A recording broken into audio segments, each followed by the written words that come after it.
Hello everyone, so I'm here today to talk about the Agile Coaching Growth Wheel. A little bit about me to start off with. So I've been working in tech for 25 years, and 18 of those Agile. I'm currently a Principal Agile Delivery Manager at JustEatTakeaway.com, and really I'm kind of an Agile coach that has a bit of focus on helping teams deliver and get things done as well. I started in Agile in 2005.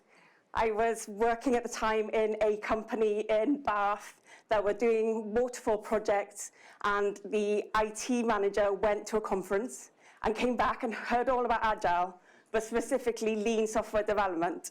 So what he did was just buy us 4 books of lean software development and Agile toolkit and gave them to us, and then we just worked it out from there. So there were a bunch of us that had no idea what we were doing, collaboratively learning and getting through it. So it was a lot of fun, and I learned a lot along the way. Few other things about me that aren't work related. So I live in Bristol, and I live to travel. So traveling is the thing that I work for so that I can go and do things. And this time last month, I was in the jungle in Borneo with a tribe that used to be headhunters. So always planning my next place to go. A little bit about JustEatTakeaway.com, where I work. So we are a leading global online food delivery marketplace. You've probably mostly heard of us, and if you don't live too rurally, probably used us. I work in the product and tech division, which is about 2,500 people, and we cover apps for ordering, apps for the couriers, apps for the restaurants. We look after our call center apps. All that gets covered by product and tech, and we're in about 20 different countries. So we've got 90 million customers, and last year we had, I think it was 982 million orders, so just short of 1 billion orders. So we're dealing with a fair bit of scale as well. So that's the challenge that we're facing. And this kind of just gives you an idea of all the different brands we have and where they are. So we're all over Europe, but also in Americas, Australia, New Zealand, and Israel. So the Agile Coaching Growth Wheel itself, so that was created at a Scrum Alliance Agile Coaching retreat that I wasn't at, but it was basically introduced to answer the question of why, what do we need to do to be successful Agile coaches and organizations. So that was the question they were answering.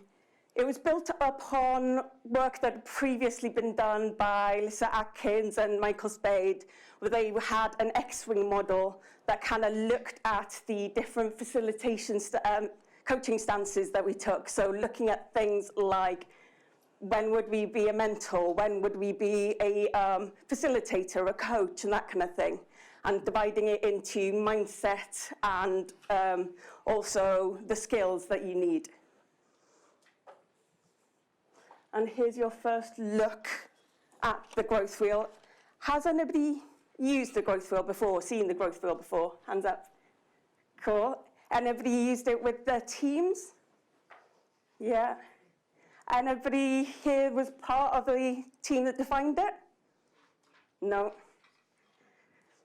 So yes, just to give you an overview at this stage. So it's made up of the 9 core competencies. So you've got the 8 in the white, and then self-mastery is the middle of it all. And then it's broken down into skills within that. So often they're broken down following that model of the mindset you need and the skills that you need.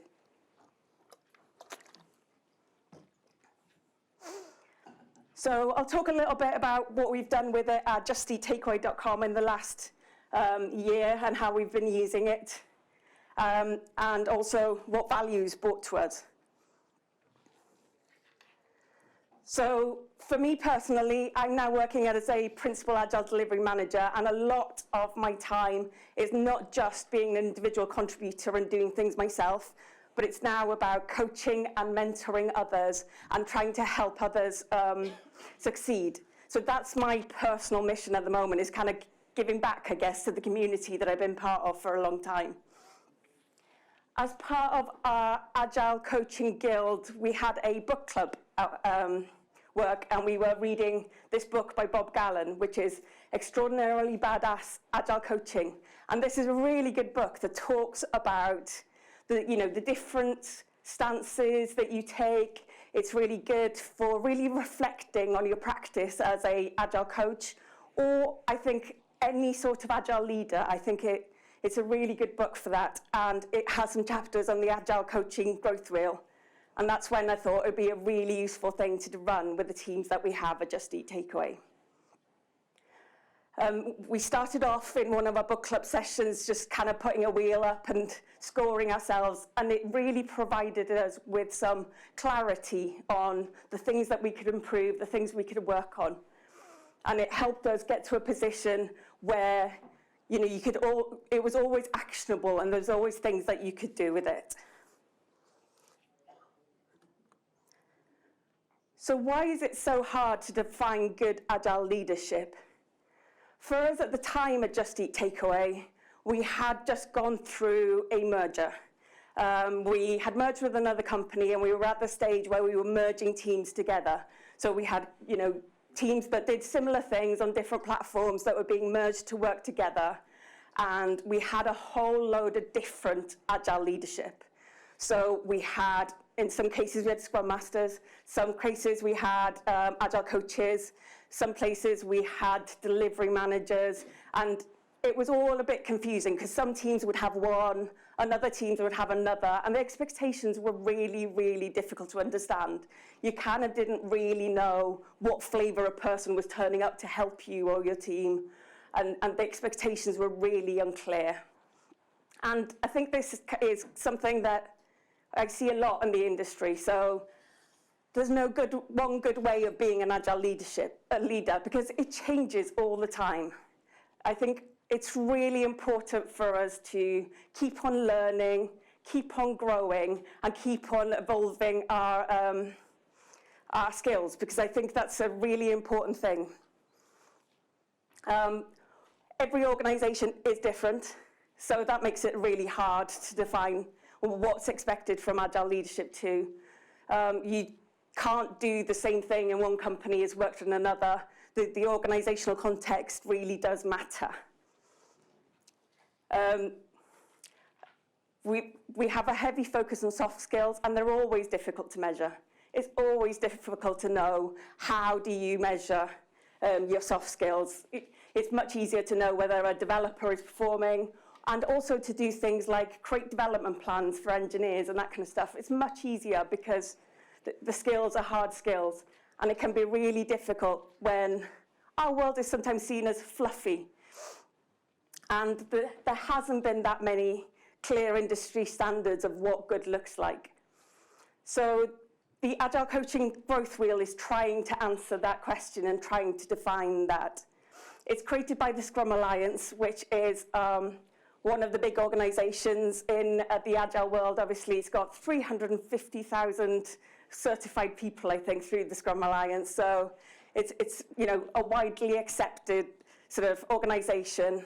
And I think they're trying to push the growth wheel as a new standard and to kind of start defining what it means to be a good Agile leader. What happens if we don't have clarity in what's expected of us? At the end of the day, that causes stress. So in our situation where we were merging companies, people didn't know what was expected of them. People would go and ask questions of somebody, and they'd go, no, I don't do that. That's not me. Whilst somebody with the same job title 3 teams away does do that. So it caused a lot of stress for people. It stopped people being effective, and really erodes trust, because people don't really know who to go to for what anymore. So it's caused us quite a few problems. And in the end, people aren't happy, and then they leave a company and go somewhere else, right, when there's a lot of change. So there's a lot of good reasons why using something like the growth wheel would be really useful.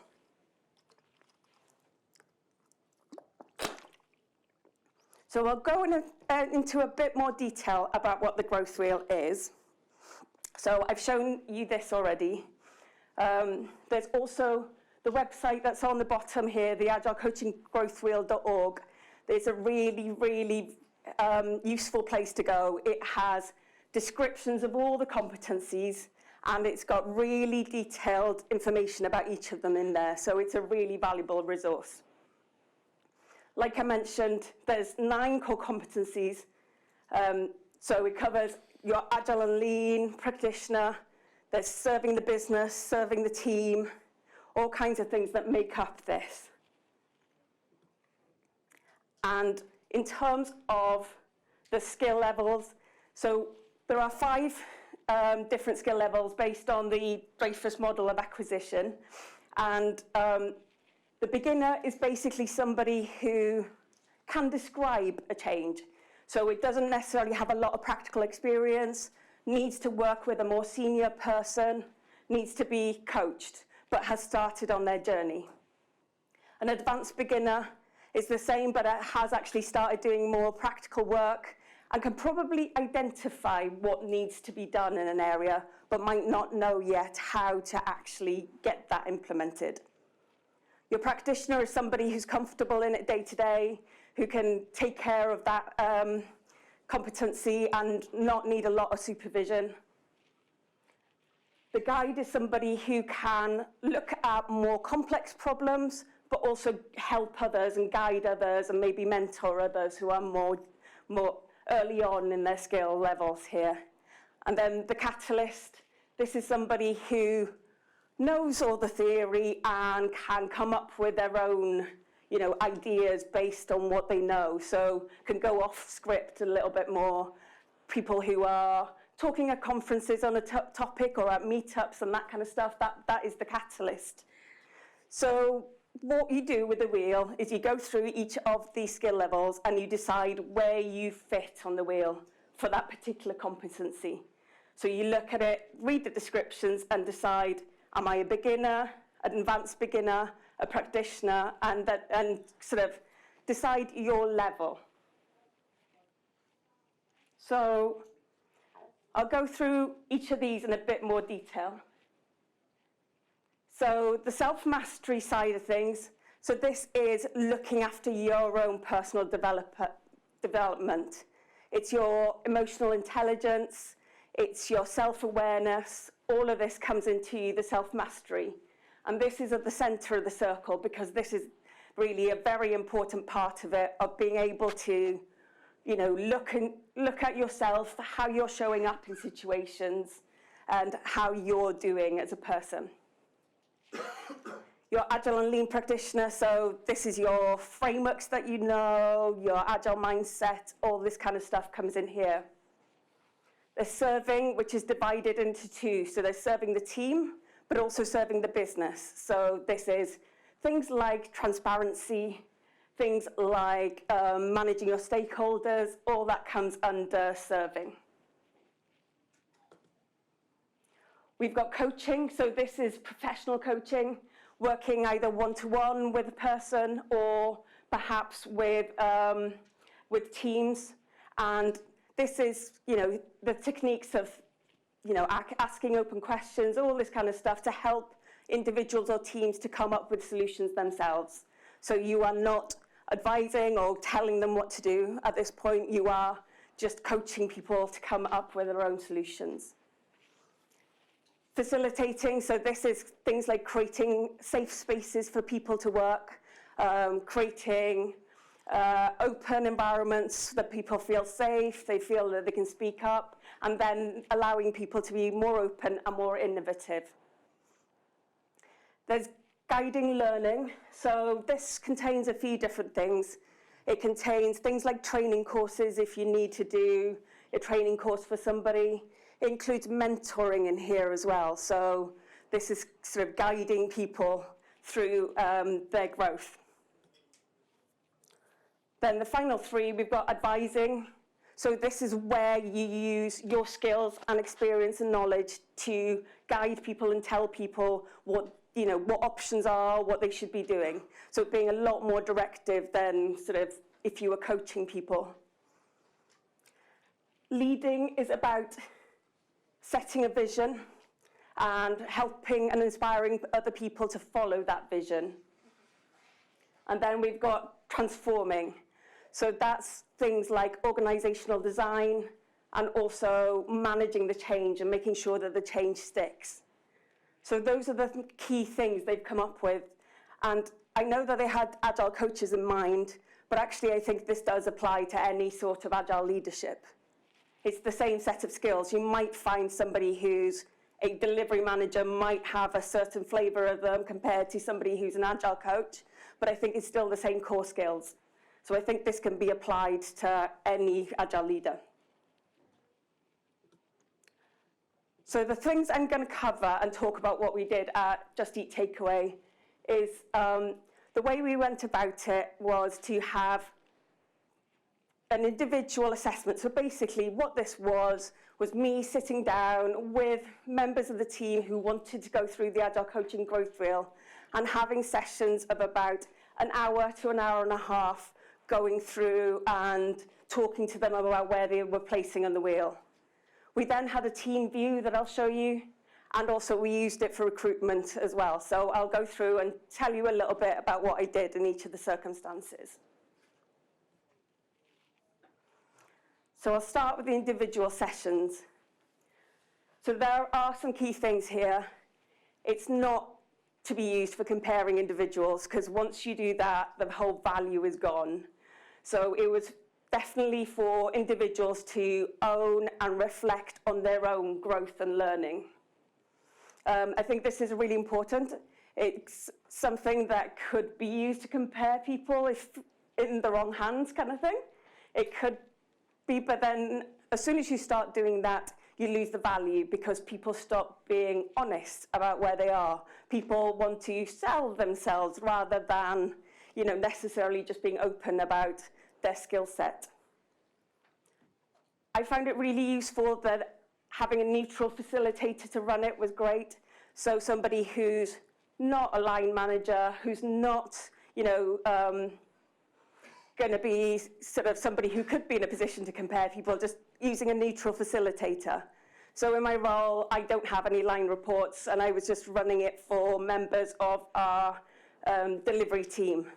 And that was helpful, because then each individual person had a copy of their growth wheel, and it was entirely up to them what they chose to do with it. So if they wanted to share it with their manager, they could, but they didn't have to. Some did, and some decided to share it with perhaps mentors that they had instead, to have those conversations.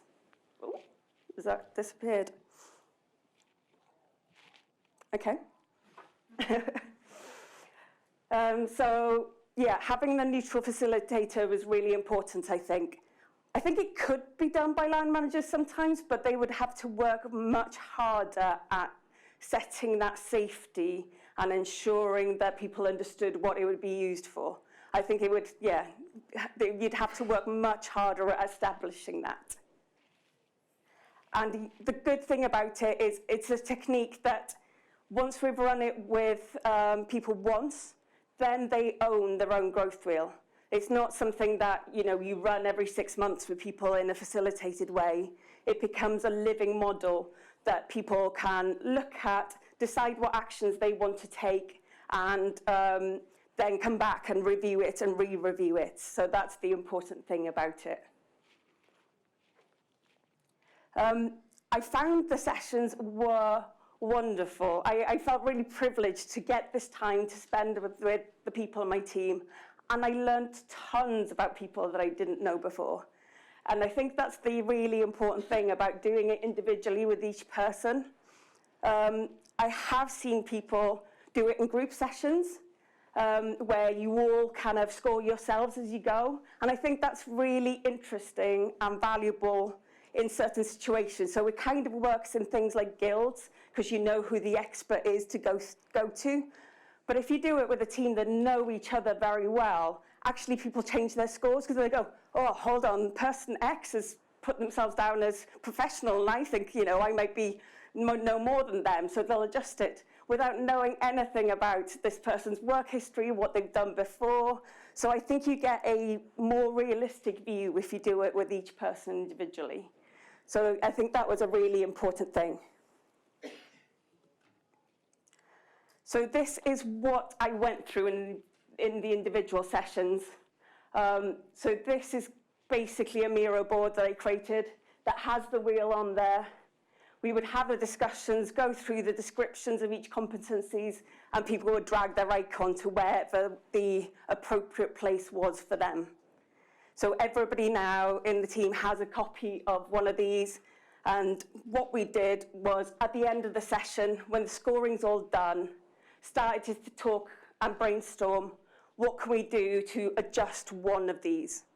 It doesn't have to be the person's lowest scoring area, because they might not actually care about that area. There might not be demand in their role for that area. So it's okay to not, be great at everything. Nobody is. But choose an area and then brainstorm ideas of what you can do to change that. So it could be things like training courses, attending meetups. It could be all kinds of things that people take as actions away from it. And the idea is that you take one action, concentrate on that action, get that done, then come back, re-review your growth wheel, and then choose another thing to do. So it's supposed to be a living wheel that helps people manage their own careers from that point on. So some of the things people have used it for. So to set their own training and growth plans for the year. I ran this just prior to end of year reviews. So that helped people reflect on their careers and their skills before going into their end of year reviews. But it also, helped them work out what their objectives were going to be for the year, the personal training objectives. And things like at work, we have a rather convoluted promotion process where people have to fill in all kinds of forms. And this kind of thing really helps, people reflect and remember on what they do. So let's try it out. Not everybody has a handout because there are more of you than I was expecting. But if you can maybe pair up if you can. And if you can't, then it doesn't really matter. You can just do it on another piece of paper. So what we're going to do, so if you look at your handouts, there's basically a copy of the wheel on the front page. There's also a description underneath there. So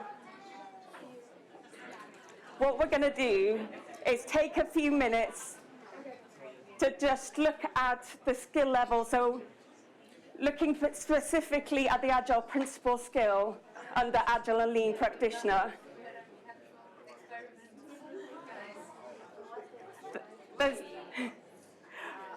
There's a description under each of these. So there's a skill level for each of the Agile principles. So have a go, read these, and figure out where you think you sit on the beginner, advanced beginner, practitioner, guide, and catalyst. And then what I think would be good, once you've decided where you are, brainstorm with the person next to you, either how you can improve it, or if you're really high up the scale, what can you do to give that back to people? Pardon? They're not behaving. No.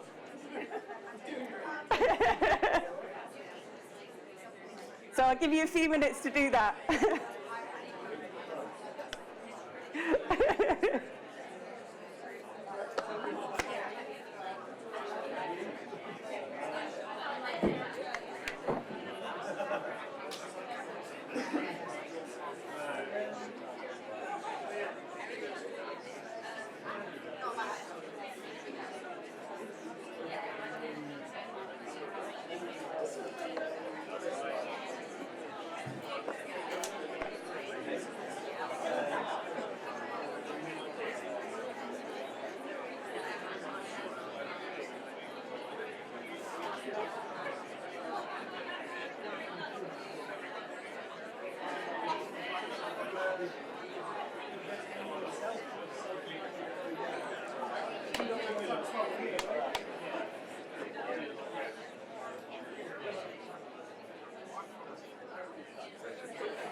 Deal with somebody who thinks that they're, say, a practitioner, but once they get really into it and looking at what they need to do, it's about knowing what you don't know.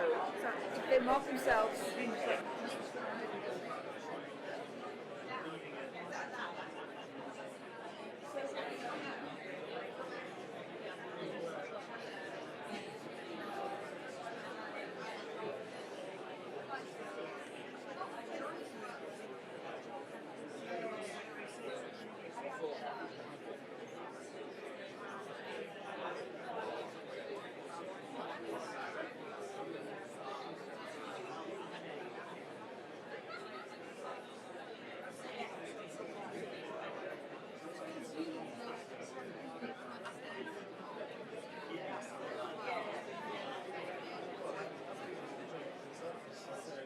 How are we doing?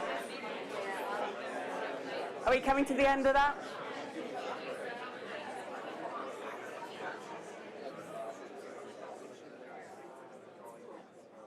Okay. How did that go? Did anybody come up with any good actions that they're going to take? Anything anybody's comfortable sharing? Okay.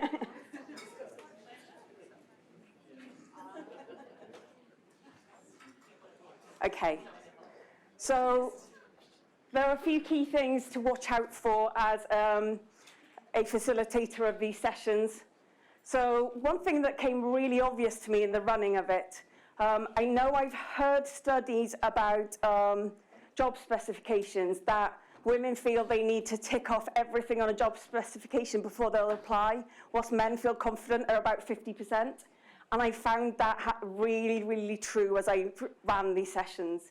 The men I was running with go, oh, I do most of that. That's cool. I'm at that level. Whilst the women would hone in on one word in one of the bullet points and go, I don't do that, so I'm not that level. So that was a key thing to watch out for. And also the Dunning-Kruger effect is real. I don't know if people know what that is, but it basically is saying that when you are new at something, you feel like you know quite a lot, but when you've been doing something for a long time, you realize just how much you still don't know. So people at the beginning of the scale can often overestimate their skills, while people at the end of it underestimate. So the things that I was doing to counter that is basically taking a coaching stance, asking lots of open questions. So asking people things like, so tell me why you selected the area you did, talk me through your experience that means that that's the place you selected, and sort of asking lots of questions to probe into their experience.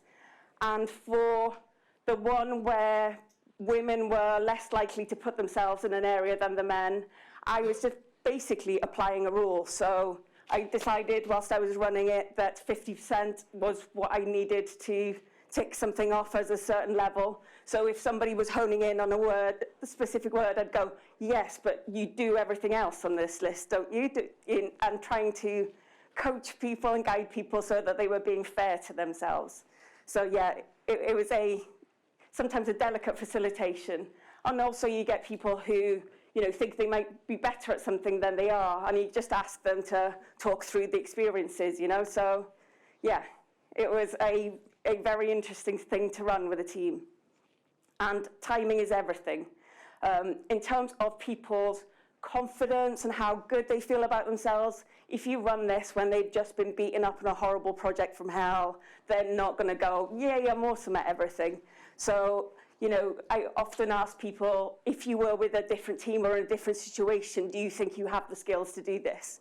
Because sometimes you're in a difficult place where change is really, really hard, and people would score themselves down when actually they're really good at something, just in a difficult position. Then once I'd done the sessions, I came up with an aggregated team view that's completely anonymized, and it basically just shapes the team and shows where we're strong and where we're weak as a team.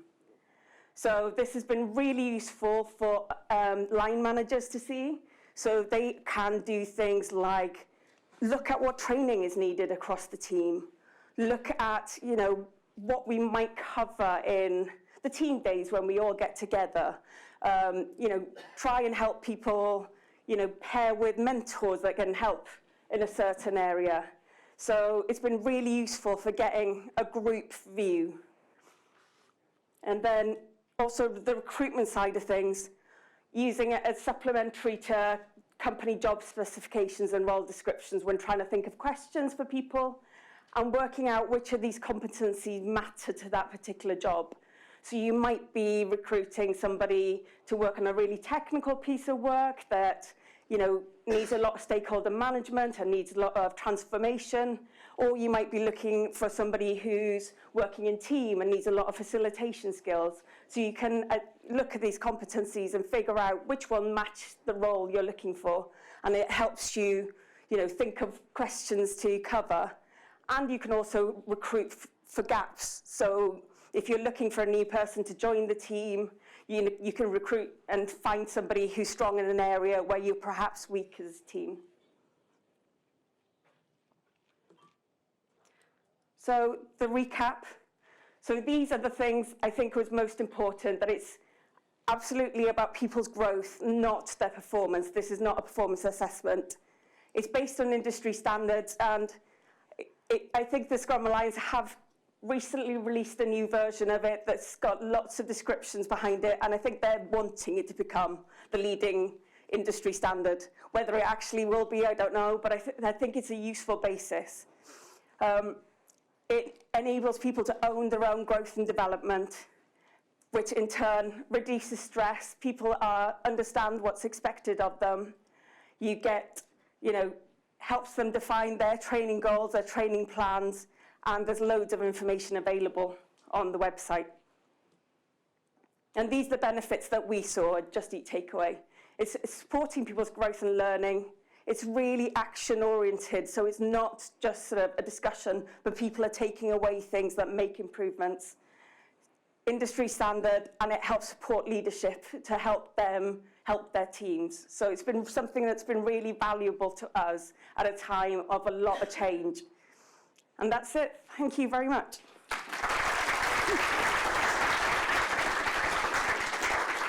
Fantastic. Thank you. I'm salivating after seeing all those images up there as well. And yes, the food images come with the job. That's great. And also amazing to see that was thought up on a retreat, which I love. So, any questions for Bethan? Any questions? There we go.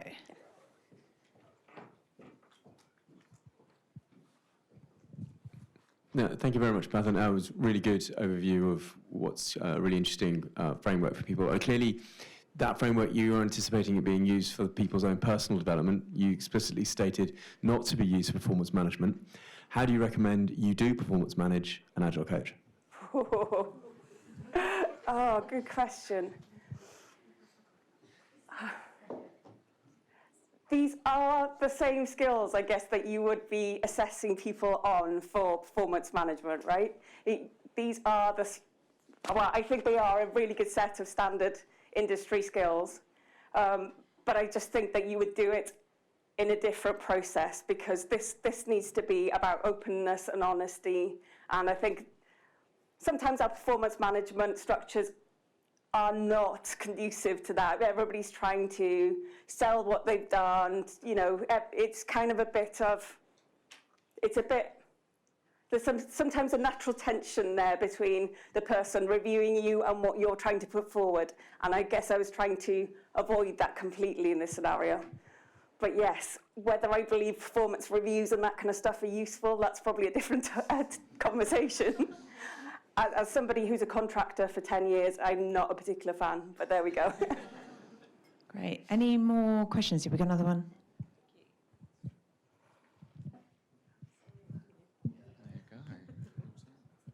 Hi.